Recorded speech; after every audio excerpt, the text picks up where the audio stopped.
Johnson, and this is focused on Liberia. Hit it!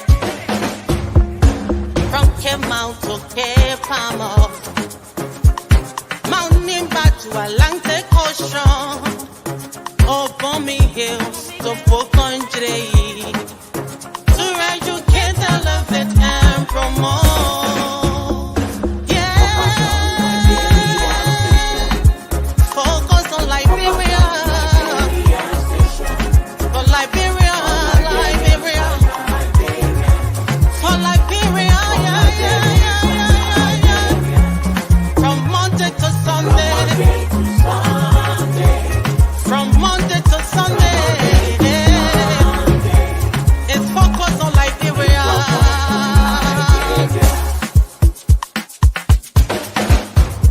Talk about home affairs, hey, in diaspora, current affairs, hey, reliable information, history,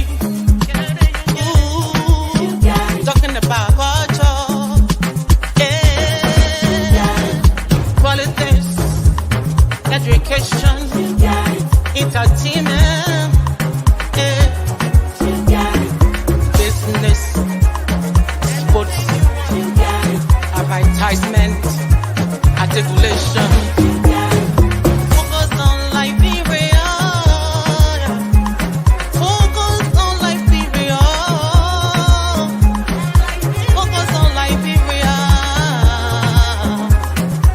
From Monday to Sunday.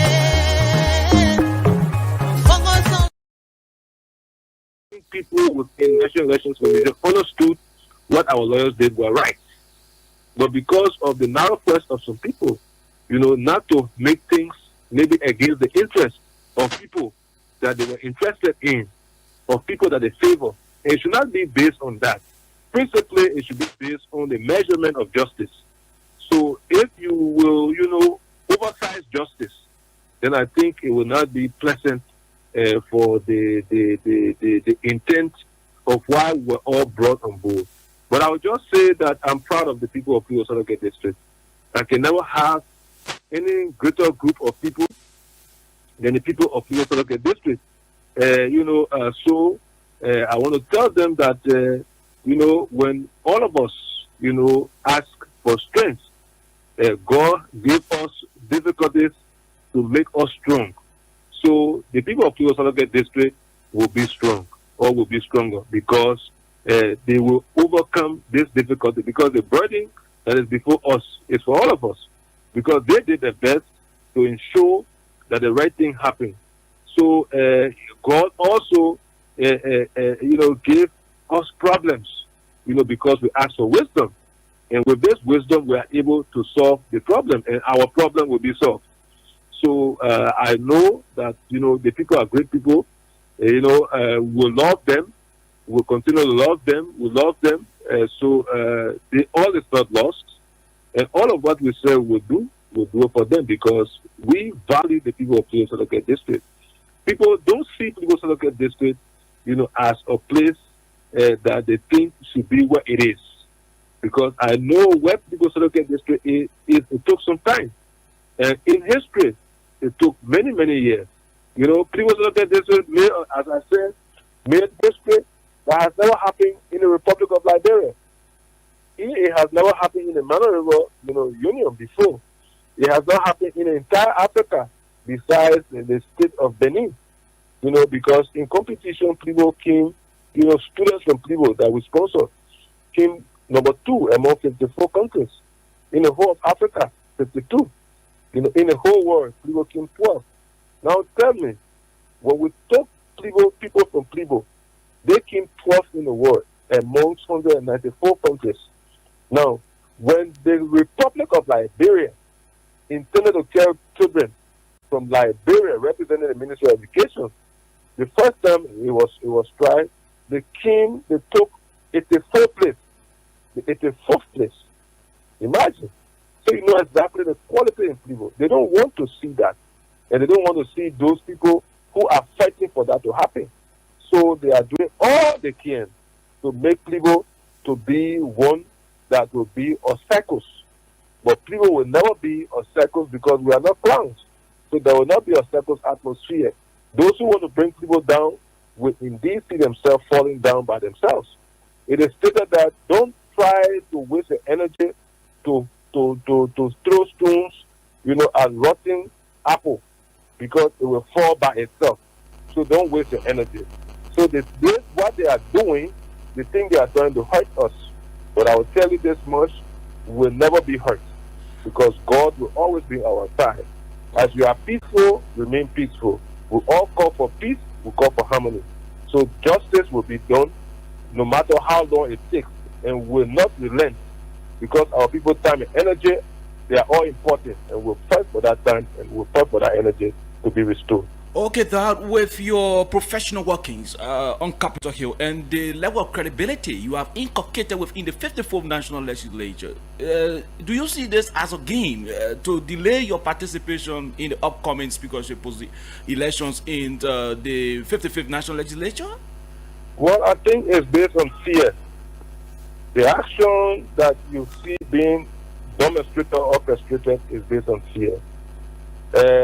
It is, for me, undemocratic to take any individual, wherever that person comes from, because we have a constitutional issue that states that, a person that works in one branch of government cannot work in another branch of government.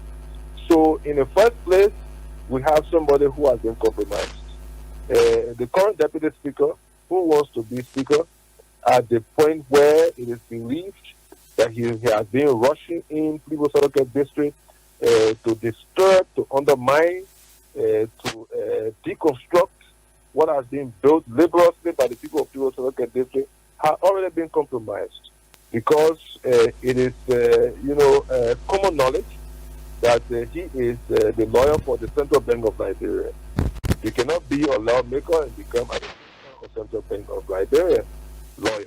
You cannot be a lawmaker and become a lawyer for Maritimes. He is a lawyer of Maritimes.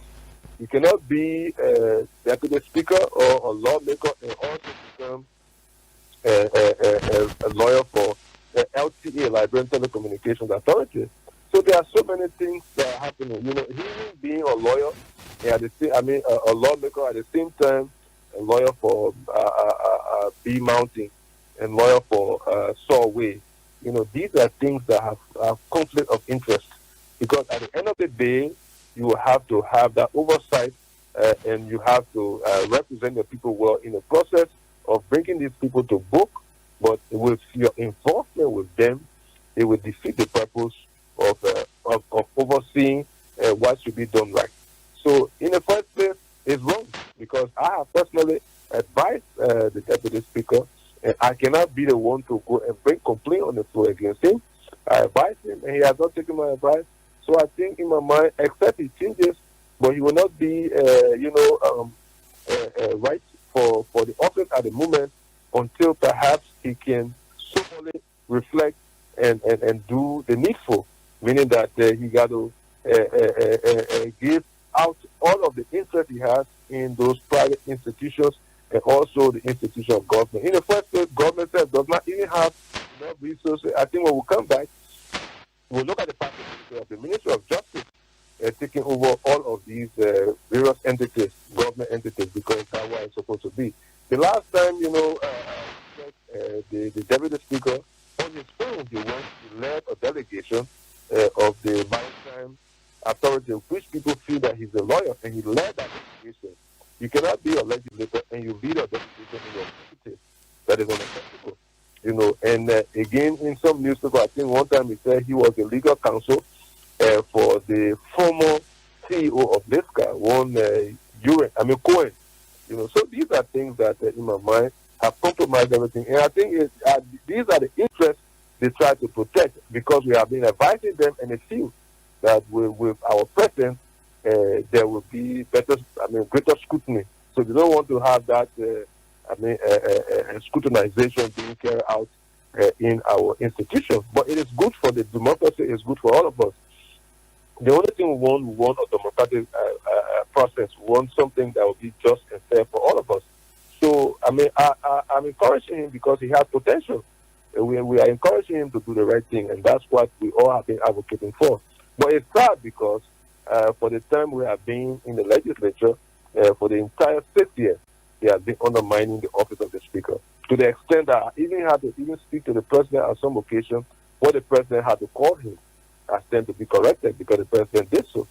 And again, there was some time ago, he had some exchanges with some people in Plibo, where I don't know whether he invited the person to vie for some position that he will help, but then he showed me that the person wrote him, and then he said to the person that he was protecting and he believes in my leadership and he will support me. But I mean, that in my mind, it does not correspond or match the reality that we have been seeing him doing. He has done all kinds of things that have brought discord, division there, but thank God the people of the lawmaker have been very wise, and they have acted with sobriety, and they have acted with sanity to the extent that we had a stable and a safe legislative interaction during the time of this entire 6 years. So we are pleased that we have them. Again, we have trust in the Liberian jurisprudence, in the Liberian legal system, and we know we will succeed. The issue, as I said, is fear. They are afraid, and the number one danger we find around us there is envy. They are envious of us, and they are jealous of us. They are jealous of Pure Federal District, and they are afraid of Pure Federal District. That's the reason why they are doing what they are doing. Okay. Are there penalties on the docket? Are there penalties on the docket that if a person who is part of the house go against or undermine a member of the house, are there penalties for that person? Well, no. I mean, it is only moral. It is only decent for people, not to do these kinds of things. But that many times people throw stones and hide their hands. But we were able to have a gentleman from Grand Crew on an occasion where he was intercepted by security people, and he was brought to where I was stopping at the Nicker's guest house, and he said that because he felt that I was not somebody who was endangering anybody's life, he didn't know that I was peaceful, he didn't know I was intelligent, so the mission that he was sent on, he was going to discontinue the mission. The only thing he pleaded for was that we should not call his name, and we should not post him on Facebook, or on the social platforms, any of them. So we respect that, but again, we saw how it was. Even people have brought, reports to us that the whole of this week, Honorable Kofa has been visiting the National Elections Commission headquarters. Okay. All right, Dad, away from that now, having listened or having heard from the Board of Commissioners with respect to this ruling, are there engagement from the side of the lawyer in terms of maybe going further into this case? Well, yes, our lawyers have already did an exception because they felt that it was so, I would say, elementary not to have considered a common figure of 203, because it was not the creation of anybody, but it was based on the vote of the people. And if they cannot see 203 and respect 203, what else can it see and respect? So my lawyer said that it was so elementary that they thought that perhaps, they didn't want to say it was deliberate, but they said it might have been inadvertence, that they did not see 203 and they still ruled the way they ruled. They did not hear the testimony to say that they cheated, so it was an oversight, that the thing would be corrected. So I think all will be well. Our democracy will be safe and will keep it. I mean, there are people who feel that they want to control a group of people because people see them to hold them in high esteem. They want to define people in their own way, and they want to think that they own this republic. This republic does not belong to anybody, it belongs to the people of Liberia. So as such, we act as players, we respect everybody, rights, we'll be able to ensure that we carry on our responsibilities so that this country will be prosperous. This country will be just safe and peaceful. and we'll pursue that goal to see that we have a healthier democracy. It belongs to all of us, and Liberia is our place. Okay. Finally, before we take leave of you tonight, what's the final message to the people of People's Solocan District, most especially your followers? Well, let me say to our people, I mean, as we have always prayed, we all ask for courage, and we are thankful to God that He gave us these dangers to overcome. So we have arrived. The bosom of God will fill us or will keep us safe, and we'll see that the obstacles we have, the miracles of God will heal them all. I mean, the hope, will be one that can live for and will restore every lost hope that are trying to elude us, no matter who wants to do that. But God Almighty has brought us here so that we all can know who our friends are. Let me say this much: when you find people even leaving from Monrovia wanting to go against, their own system, you should know now that people don't care as to an institution. We will keep the institution intact. We will keep the greatness of our institution. We will keep the sovereignty of this country. We will protect the rest of our people. We will practice, compassion, so that as human beings, everybody will have to be respected. We'll also make sure that we'll learn and we'll learn. We'll win and we'll learn, because everything we do, we'll do it well for our people's sake. We'll be able to ensure that we forgive those who harm us, because it is for us to have a peace of mind. Because once you forgive, your mind will be clear. And I want to say our people should be calmer, and they should think clearer, because they are great people. So let them keep the head up high. We will succeed, and they should not worry. They should not be worried. We shall succeed. There's a reason why you have this place called New Jerusalem. If the city hall can finish its voting in 1 day, Osoloke cannot finish its voting in 2 days. That is not possible. So I want to say, may God bless all of us. Let us keep our eyes open and our eyes on the prize, because we will succeed. Whatever the case is, we shall overcome. Thank you very much, and God bless you. Thank you. Merry Christmas, everybody. Thank you, Dad. Thank you. It was nice having you tonight. We all have been